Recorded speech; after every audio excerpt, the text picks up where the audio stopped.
We got a knight here now. Oh, he's great. I switched my loadout, trying to get the advantage of the situation. It didn't. Man, really this place looks a little punishing. It certainly turned up the heat. Oh boy. Tim, you're off the show. I'm sorry. Goodbye, everybody.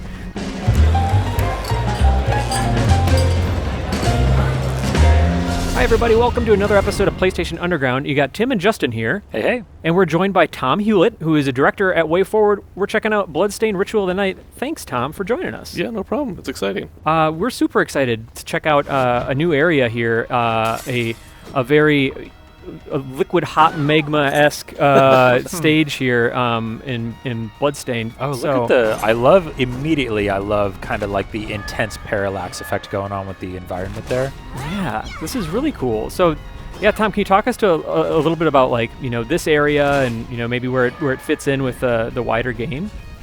Yeah, so, I mean, this is a decent ways into the game. I have some pretty advanced equipment and abilities. We really wanted to show off, I mean, people have seen through the Kickstarter a lot of basic information. Yeah. And this will kind of show off some of the depth of, Igarashi's games have a legacy of just having super deep equipment and all this lore and stuff.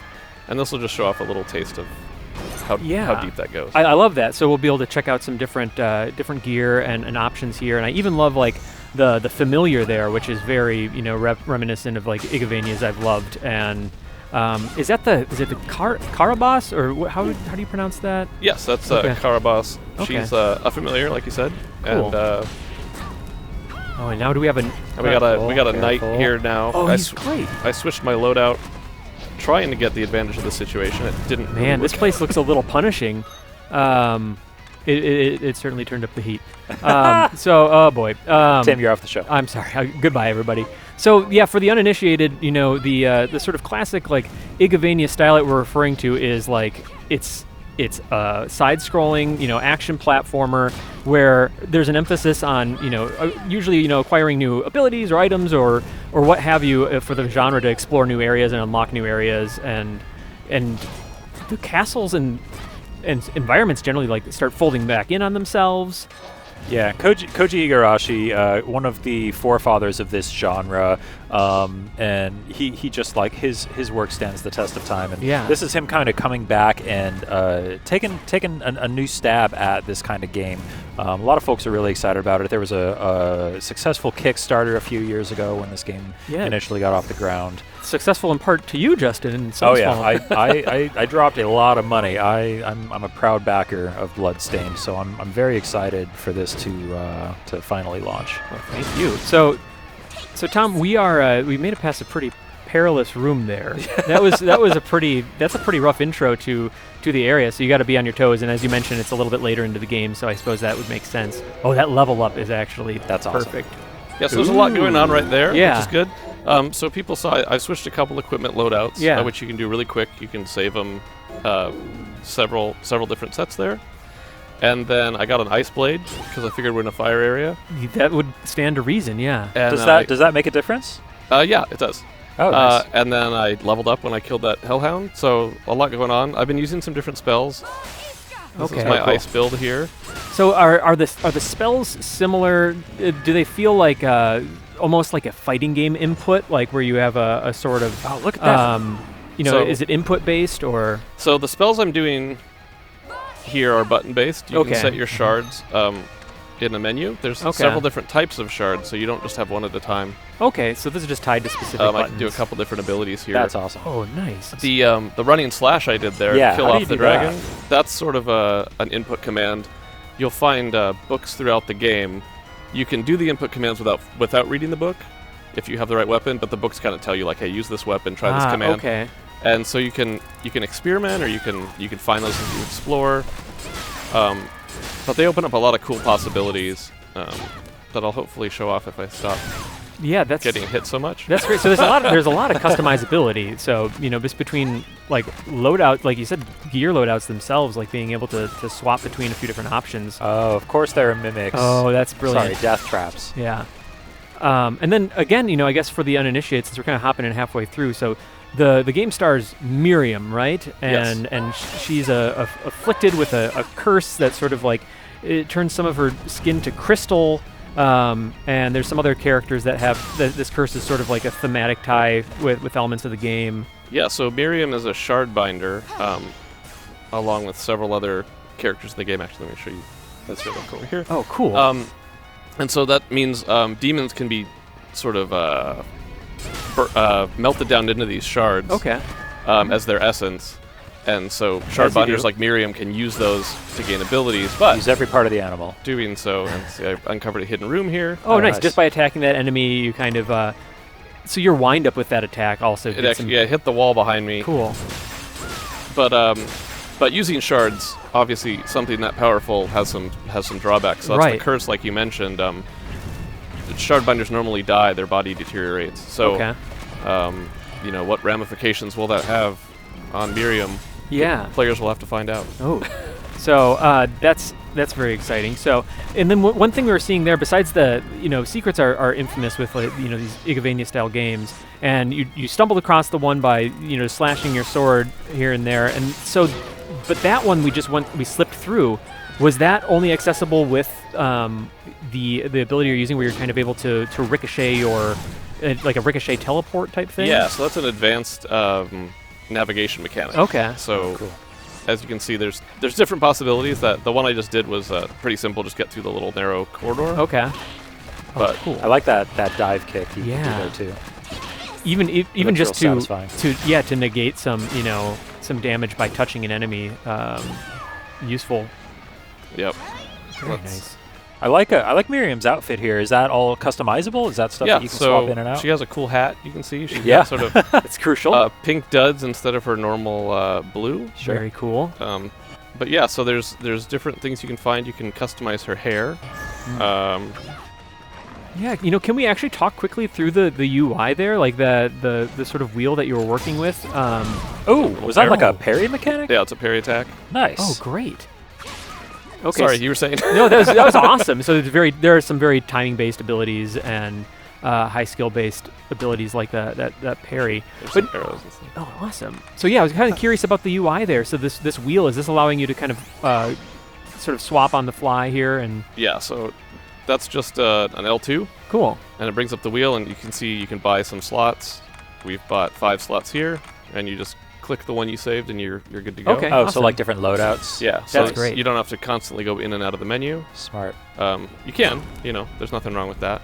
You can see your options. Love those quality of life. Here's a little teleport room that'll take me elsewhere in the castle. We're not going to do it, but no, we're here to check out this area. But it's cool to know that you can use this sort of stained glass. Yeah. Yeah. And there's books you find to give you some lore, and here's a cool save room.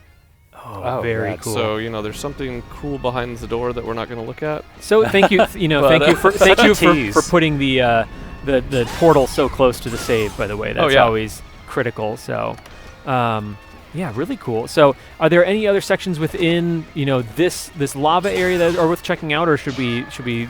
Oh no, you're cursed. I am cursed. Yes. Check out a different section of the game. Yeah, we have a boss that it was previously shown at some events, but you guys might want to give it a try, see how you do against some dragons. Would love that. Hopefully, it's not as rough as this area, but I'm happy to give it a shot. So let's jump ahead to that boss battle. Sure thing.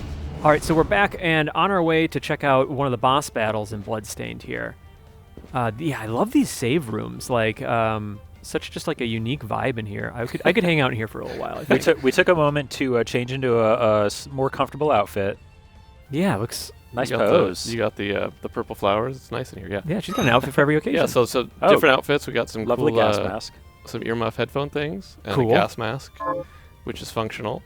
And is it really? Is that actually a thing? It provides some defense boosts. Oh, nice. So I mentioned you can get some hints on weapon usage. So here's a bookshelf that sort of gives me a little helm splitter action. Nice. Okay, cool. So it's some different moves that you can try out there. Yeah, so people can look for those at home when they play the game. Awesome. That's awesome. So remember to read it. It pays off, everybody. And then with some secrets, if we play our cards right, we might have to kill that guy first. I believe in you. Our Kara boss is going to help us find a shortcut. Because I know that she's fond of singing. Is that right? Is that a thing that she can do? Yes, she's fond of singing. Look here. Oh. So she'll just point it out. Oh, nice. Smart. So, you know. So you might not have noticed that otherwise, and Yeah. So treat your familiars well, everybody. Capacity up. What the capacity of what just increased? Ammo. So you cool. you can have okay, so you have some ranged. Oh, okay. Oh, cool. All right. some guns. Oh, nice. So yeah, how many different types of weapons are there that Miriam has at her disposal? Is there a pretty wide variety? Yeah, we've got knives, swords, great swords, staves, spears, guns. Wow. Whips. She's got a whip, which is cool. Naturally. Of course, yeah. Oh, that's a great animation. How else too. could you really slay the creatures of the night without a whip? Yeah, the animation's awesome And on then that. there's a sectional staff, which I like, because you can do the Oh, secret move cool. and extend it. So there's lots of cool stuff to experiment with. That's awesome. And then speaking of ways to sort of combat, the creatures of the night, or are you getting ready to hand the controller over to us here? Justin, do you want to give this boss a go? I'll let you decide. I'm going to to go. All right. I'm settling in. I apologize for what you're about to see. Let me just get my Tim's bearings the professional here. I was just going to mention. Oh, sweet. So this is like a steampunk chargeable blade nice. here. Yeah, our testers gave you a good weapon to use, so hopefully. That's great. Any other inputs I should be mindful of here? Okay. Whoa! That probably was. That's a thing. Yeah. Yeah, we give you a super attack there on your triangle. Okay. I think if you do the right stick, will aim. Okay. And if you do R2, I believe. Okay, there's my range. Multi arrows. Cool. And you have some food. You can there's a full crafting system in the game for equipment, items, shards that you can level them up. Okay. And food, you can craft some food. So you have a pizza and some things to heal with. I mean, I don't go into any boss battles without a nice fresh greasy slice. Yeah. Oh, hello. Hey, gorgeous. Yeah, he heard us talking about pizza, and he's here. He does not prefer cold pizza. Oh wow, I feel like there are two heads. Yeah. Yep, there are two heads. Better than one. So as you mentioned, this boss previously shown at PAX, but I was not able to have a go at him. Oh man. You got this, Tim. Thank you. You got this. Tim, you focus on playing. You got this. Yeah. So we believe in you. So Koji Igarashi coming back here and bringing you guys in to help with this. How much kind of brainstorming around like the different boss creatures and like all the crazy weapons and stuff? What were those meetings like coming up with all the different things in the game? So WayForward's input on this game is fairly recent. Igarashi had another developer, Deco, doing the bulk of the game. But games are very complex. And schedules are a thing, and the Kickstarters were getting antsy to see the return on their investment. Sure. And so Artplay Iga's group really looked for you can tab over. Oh really? Okay. Well, I just ate your pizza. Yep. You're cool. good. Thank you. And so they looked for a team that would understand sort of the Igavania genre, who had experience doing games like this. Yeah, and WayForward certainly fits that bill. Someone told them WayForward, thankfully. That's and so we came in and we sort of evaluated where's the game at. We looked at all the various things we could do to help. Graphically, gameplay, game balance, map layout, just what could we do? Yeah. And then we had a big meeting in Japan with Iga's group and Deco, and sort of found like, well, here's some things WayForward could do here and there, and then that's what we did. So cool. A big impact we had was sort of the art and the environment art. Yeah. Which looks great. I mean, I love there's a trailer that released somewhat recently showing some of the upgrades to the art that have happened over time, and it's just really striking. It looks fantastic. Yeah, so, all that stuff, a lot of the backers pointed it out on the early demos and stuff. And of course, games look rough early on. That's just a normal part of game development.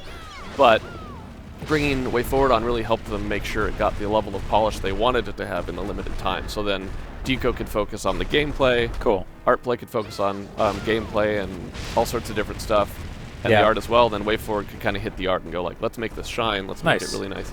Yeah, you guys are no stranger to this genre, obviously. I mean, our say Shantae fans going to come in and like recognize some of that DNA when they're playing Bloodstained? Well, it has a powerful heroine, so that's true. That's a WayForward thing, which is sort of serendipitous and so stylish. Yeah, and so stylish. But we really good job, Tim. Thank you. Taking him down. Got him. Oh, that felt pretty good, actually. And so then you're gonna get your shard because that's what happens to demons. Oh, excellent. There you go. But Shantae legacy. But our mission on this was really not to make it feel like a way forward version of an Igarashi game, but just let's bring out that Igarashi style. Let's get his vision in here as good as we can in the time that's left. Hopefully we accomplished it. I've worked with him before at Konami, so I really wanted his vision to come through and him to be happy with the end product. Great. Well, yeah, so far it's a blast. I'm excited to check it out on... One more question. Oh, Does yeah. he still wear the cowboy hat all the time? I've seen him without the cowboy hat. You have? Oh, wow. Have, It but I exists. can't tell you what's underneath. Oh, no. Okay. A goblet of wine. But, Tom, thank you for swinging by and showing us Bloodstained Ritual of the Night. So it's going to be hitting PS4 on not too much longer from now. I believe it's June 18th. That's right, June 18th. So, yeah, not too much longer to wait until you can go and slay those creatures of the night. So thanks again, Tom, and thanks, everybody, for watching.